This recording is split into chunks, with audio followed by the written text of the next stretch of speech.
Italienische Adria. Nichts liegt näher.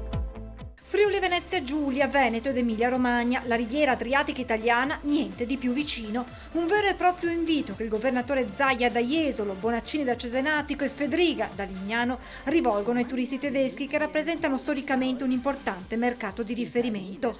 Le tre regioni dell'Alto Adriatico unite nella gestione dell'emergenza Covid anche ora insieme per rilanciare uno dei comparti che più ha risentito del lungo lockdown, ovvero il turismo. Avremo una campagna molto aggressiva in maniera positiva e di marketing buono a favore della costa, diciamo della riviera, che coinvolge le nostre tre regioni. Uno spot di 20 secondi che passerà sul più famoso sito di previsioni meteo tedesco e nel network di canali TV privati della Germania. Penso che questo sia solo l'inizio di un percorso che poi crescerà sempre di più, penso alle fiere, penso alle manifestazioni internazionali. Abbiamo dimostrato che sappiamo fare squadra, che tra le tre regioni non c'è conflitto, spiega il presidente Zaia. Sulla stessa linea il governatore dell'Emilia Romagna Bonaccini: dei confini geografici e politici, dice, non ci interessa niente. Il fatto qui di venire e trovare appunto tutti i servizi garantiti e in piena sicurezza per i cittadini, il messaggio che vogliamo dare è che qui si può venire senza avere alcun timore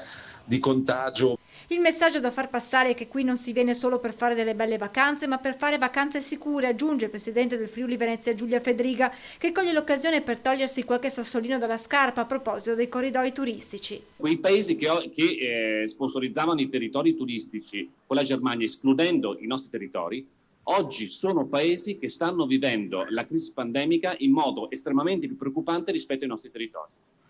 Chi oggi viene in Friuli Venezia Giulia, in Veneto e Emilia Romagna è assolutamente più sicuro rispetto a chi ipotizzava i corridoi turistici.